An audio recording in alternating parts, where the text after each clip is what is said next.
ಬೇಡಿ. ನನ್ನ ಮಗಳ ಕೈನ ಕಾಫಿ ಕುಡಿಬೇಕು ಅಂದ್ರೆ ಅಮೃತ ಅಂದ್ರೆ ಅಮೃತ. ಅಮ್ಮ ರೋಹಿಣಿ. ಏನಪ್ಪ?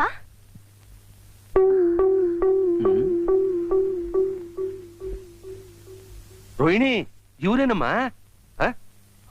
ಇಲ್ಲಿದ್ದೀರಾ? ಇವ್ರೇನಮ್ಮ ನಿನ್ಗೆ ಅವತ್ ಮಾತ್ರೆ ಕೊಟ್ಟೋರು? ಮೊನ್ನೆ ಎಂಥ ಕೆಲ್ಸ ಆಗ್ಬಿಡ್ತು ಅಂತೀರಿ? ಇದ್ದಕ್ಕಿದ್ದಾಗೆ ಅವಳು ಜ್ವರ ಅಂತ ಹಾಸಿಗೆ ಹಿಡ್ದ್ಬಿಟ್ಲು. ನನಗ್ ಕೈ ಕಾಲೇ ಆಡ್ತಿಲ್ಲ. ತಕ್ಷಣ ನೀವು ಕೊಟ್ಟು ಮಾತ್ರೆನ್ ಕೊಟ್ಟೆ. ಸುಳ್ಳು ಹೇಳಬಾರ್ದು. ಸಂಜೀವನಿ ಸರ್, ಸಂಜೀವನಿ. ಇವರೇನಾ ನಿಮ್ಮ ಮಗಳು? ಹೌದಪ್ಪ. ಇವರು ನಿಮ್ಮ ಮಗಳ? ನನ್ ಮಗಳು. ಇವರು ನಿಮ್ಮ ಸ್ವಂತ ಮಗಳ? ನನ್ ಸ್ವಂತ ಮಗಳಪ್ಪ. ನಾನು ಸ್ಕೂಲ್ ಮೇಸ್ಟರ್ ಆಗಿದ್ದೆ. ಹೋದ ವರ್ಷನೇ ರಿಟೈರ್ ಆಗಿತ್ತು. ನನಗ್ ಬರೋ ಪೆನ್ಷನ್ 100 ರೂಪಾಯಿ ಅಲ್ದೆ ನನ್ನ ಮಗಳು ತರೋ ತಿಂಗಳಿಗೆ 300-400 ರೂಪಾಯಿ